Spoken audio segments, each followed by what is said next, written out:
Right now, the world is experiencing what I experienced every day as a child. There is chaos, there is confusion, everything is upside down, reality is being canceled, and nothing means anything. The term gaslighting refers to when someone manipulates you into questioning your own sanity. It's a term we are hearing a lot of right now, and it's a term I'm very familiar with.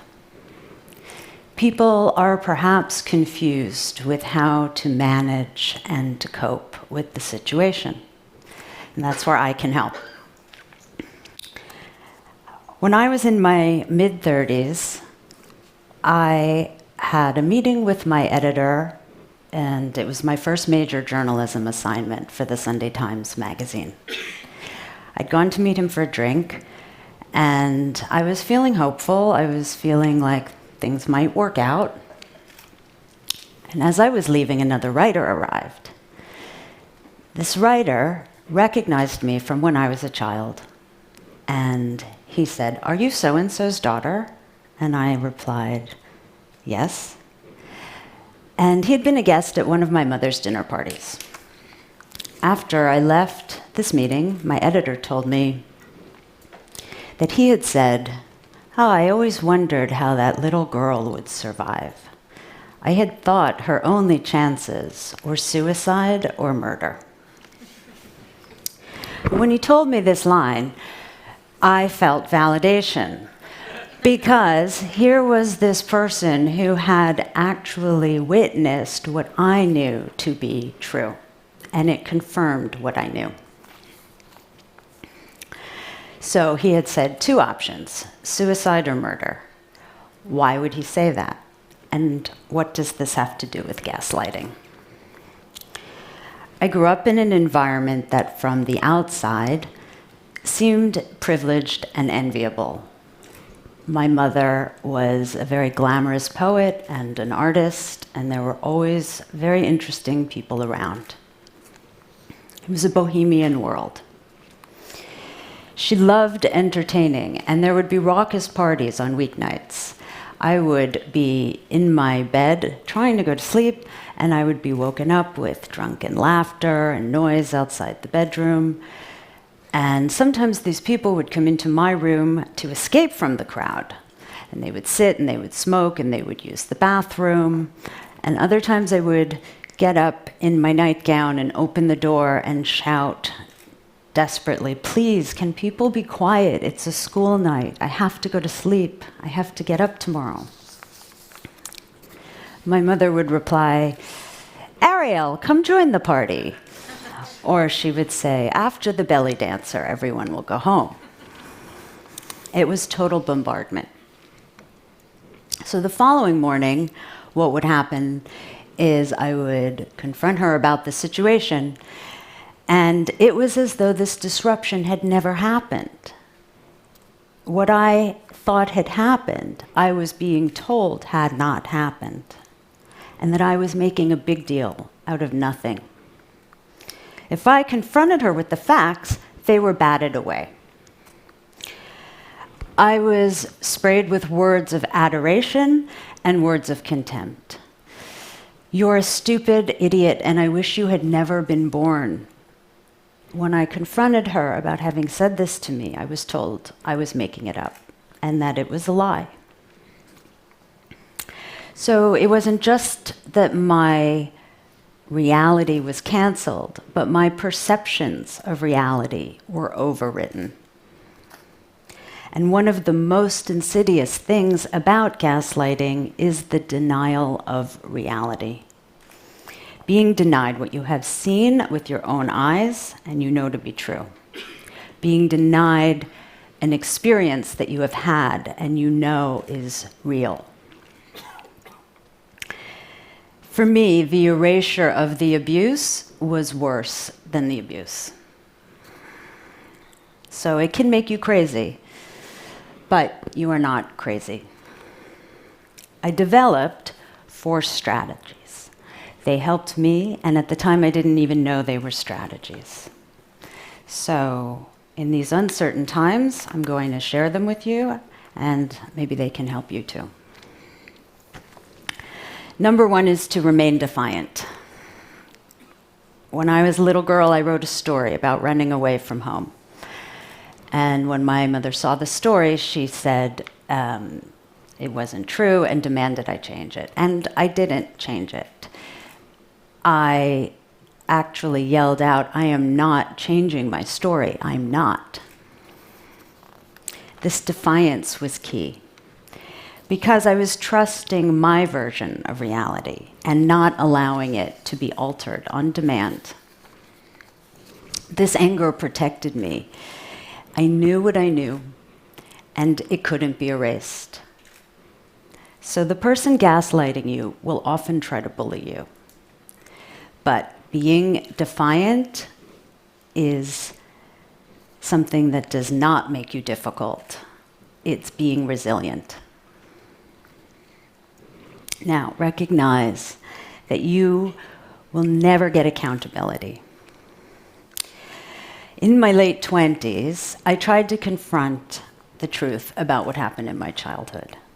I was sitting with my mother in a Japanese restaurant, and I said the words child abuse for the first time out loud. I said it playfully, so she didn't feel like it was an attack on her. And immediately her response was, "What about mommy abuse? Nobody ever talks about that."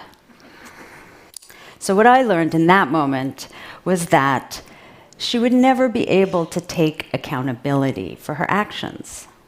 She would never get it. She would never say, "Oh, you're right, you have a point." And that acknowledgement was not in the cards. Asserting myself was not just useful, but it was harmful. Because the person gaslighting you will never be able to respond to logic or reason. And so if you think that you can apply logic and reason, you're going to feel let down. With this recognition, you are no longer powerless. Letting go of the wish for it to be different. This is a big one for me because the wish for it to be different is very powerful. It inoculates you to the tumult. It allows you to continue to believe that logic and reason will prevail. And after a particularly bad episode, my mother would reassure me that it would never happen again. It would happen again. Promises were broken, and I realized that I could not rely on her word. With gaslighting, the person gaslighting you makes you feel as though the ground is always shifting beneath your feet, and that you have no center of gravity. You want things to make sense, but they won't. Engaging with someone who is gaslighting you means you will never feel heard. So, what's the solution? You stop engaging and you put yourself first. Number 4 would be to develop a healthy detachment. I had to develop coping mechanisms when I was a child. The back and forth and the push and pull of affection was emotional whiplash. You're wonderful, you're horrible, I love you, I hate you. I had to protect myself by believing that nothing meant anything. So, if you can't invest in anything the other person says, what happens? Well, when you grow up, there's a price. For me, what had been adaptive as a child became maladaptive as an adult. So trusting was very difficult. I was always needing verification. I became vigilant about clarity. There was no room for misunderstanding, and there was no margin for error. Somebody asked me once, "What are you looking for in a relationship?" And I replied, "Certainty." I needed certainty in an uncertain world. But we live in an uncertain world. And so there has to be a way to find balance. Detaching from gaslighting does not mean total detachment. It means distinguishing between the world of the gaslighter and the real world. So you can let people have their alternative facts. You'll stick to reality. So if the only options for me were suicide or murder, how did I survive? Well, there was actually a third option, writing it down. This was my way of making sense of the chaos by organizing it on the page. This happened. This was real.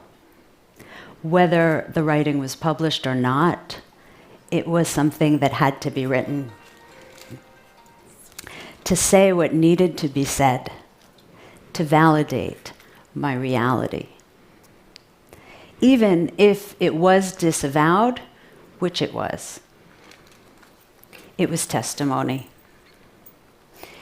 Ironically, it was my mother who passed on to me the tools that I needed in order to survive, because she always championed freedom of speech through writing.